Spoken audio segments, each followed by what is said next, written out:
আমরা প্রত্যাশা করি উপদেষ্টা পরিষদকে বাংলাদেশের কীর্তিমান পুরুষদেরকে মেয়েদেরকে বাছাই করে নিয়োগ দিলেন।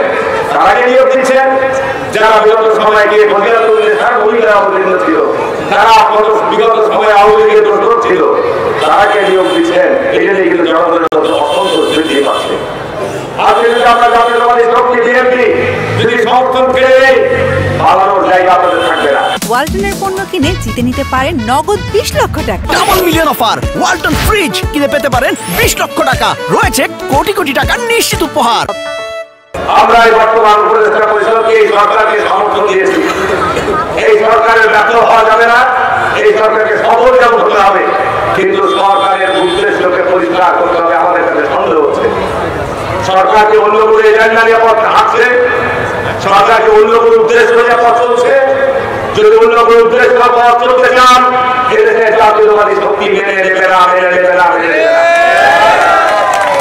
আমরা লক্ষ্য করছি আজকে উপদেষ্টা পরিষদের সদস্যরা বিভিন্ন বয়ান দিচ্ছেন, বিভিন্ন বয়ান শোনাচ্ছেন জাতিকে। শেখ হাসিনা 15 বছর বয়ান দিয়েছে, গত 15 বছর উন্নয়ন না গণতন্ত্র। এই আওয়াজ দিয়ে 15 বছরের দেশের মানুষকে জুলুম করেছেন। আর আজকে নতুন স্লোগান তুলেছেন, আগে সংস্কার না আগে নির্বাচন। সংস্কার নির্বাচন এই কথা বলে নির্বাচনকে তুলে ছাড়া যাবে না। একটা নির্বাচিত শক্তিশালী সরকার ছাড়া দেশের সংকটের সমাধান হবে না। সুতরাং আজকে অবশ্যই সংস্কারের পাশাপাশি নির্বাচনের রোডম্যাপ দিতে হবে। আমরা ডিসেম্বর পর্যন্ত অপেক্ষা করছি। সংস্কার কমিশনগুলো ডিসেম্বরের মধ্যে রিপোর্ট দান করবেন, সংস্কারগুলো কার্যকর করবেন যারা জনপ্রতিনিধি দেয় পার্লামেন্ট। এছাড়া অন্য কোনোভাবে সংস্কার কার্যক্রম বাস্তবায়ন হবে না। সুতরাং আজকে এই যে নতুন করে বলেছেন যে নিয়োগ দিয়েছেন, সেগুলো নিয়ে চারিদিকে ছিঁচা হচ্ছে, ব্যাপক সমালোচনা হচ্ছে। আমরা প্রত্যাশা করি উপদেষ্টা পরিষদকে বাংলাদেশের কীর্তিমান পুরুষদেরকে মেয়েদেরকে বাছাই করে নিয়োগ দিলেন।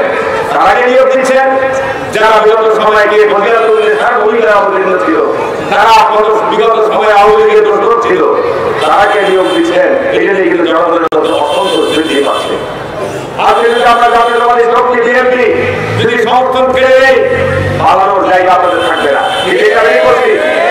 এই সরকারের প্রতি কাদের সমর্থন রয়েছে? আমাদের নাকি নাগরিকের সমর্থন আছে? আমাদের সমর্থন আছে। আমরা যদি সমর্থন প্রত্যাহার করে নিই, আওয়ামী লীগ কিন্তু লাশ টুকরা করে ফেলবে। ঠিক না? বের করতে হবে আমার।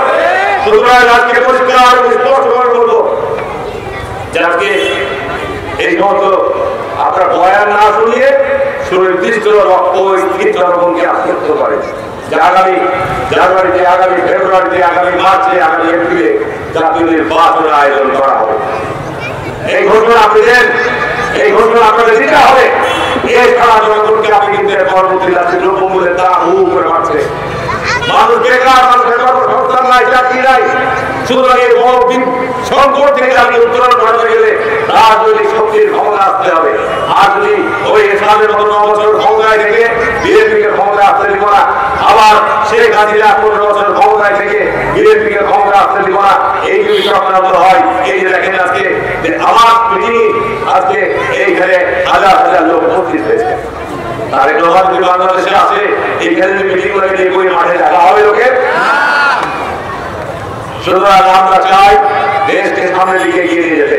আমরা কোনোভাবেই এই চক্রান্ত এবং ষড়যন্ত্র আমরা এটা আশ্রয় প্রশ্রয় দেবো এবং পশ্চাৎ করবো না।